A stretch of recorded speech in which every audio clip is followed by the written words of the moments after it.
Hello, good day everyone. For today, I'm going to report the part of computer fraud for Group 1. Malware is any software that is used to do harm. Malware is a constant and growing concern as well as an expensive one. Malware is the collective name for a number of malicious software variants, including viruses, ransomware, and spyware, since the world has been under attack from the hundreds of thousands of different malware variants, all with the intent of causing the most disruption and damage as possible.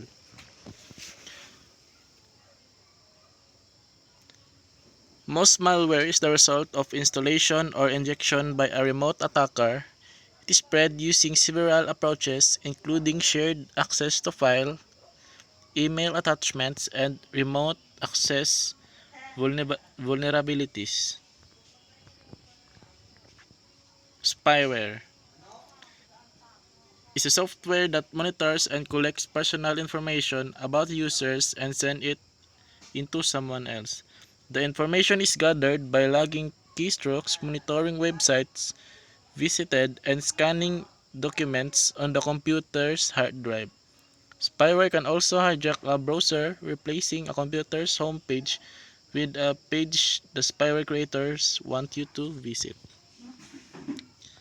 The online underground fraud community. Malware writers create a new viruses, spyware, and Trojan horses that are used to infect computers. Malware owners buy the malware so the user can receive updates that keep the malware from being detected. Botnet owners control an army of malware-infected zombie computers. Malware owners hire the botnet owners to send millions of spam emails or to initiate hundreds of thousands of Trojan attacks to capture data that they can sell. Identify the fraudster. It buys the malware captured information and identities. A complete identity, for example, name, address, ID, credit card numbers, and bank account details.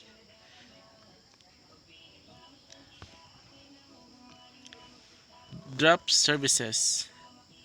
Employ drops or criminal fences or unsuspecting individuals to sell the goods online or to people or stores looking for cheap goods.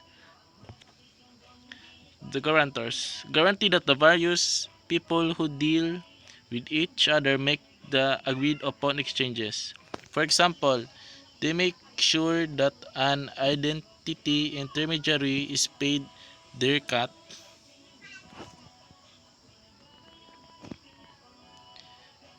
for of the sale of any goods, even if individual drops don't pay up.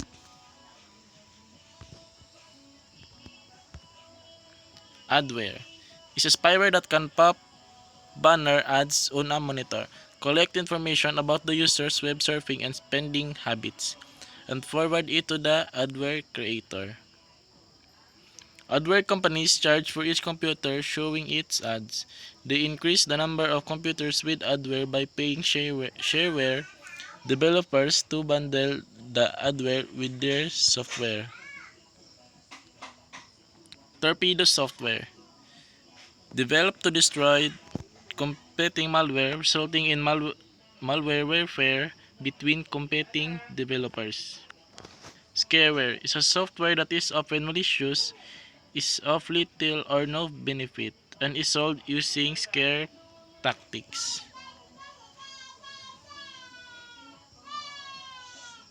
The most common scare tactics is a dire warning that a computer is infected with a virus, spyware, or other some catastrophic problem.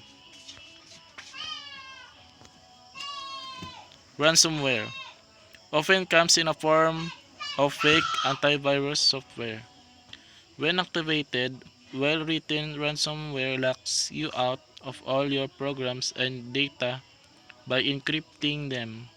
That means you can't run your installed security programs, and if it disable your USB port and DVD drives, you can't load new security programs to combat it. Keylogger, software that records computer activity such as user keystrokes, emails sent and received, websites visited, and chat session participation.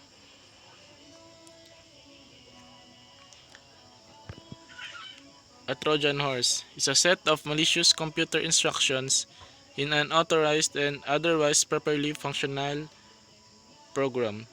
In one study, Trojans were the malware of choice as they were used in over 66% of all infections. Unlike viruses and worms, the code does not try to replicate itself.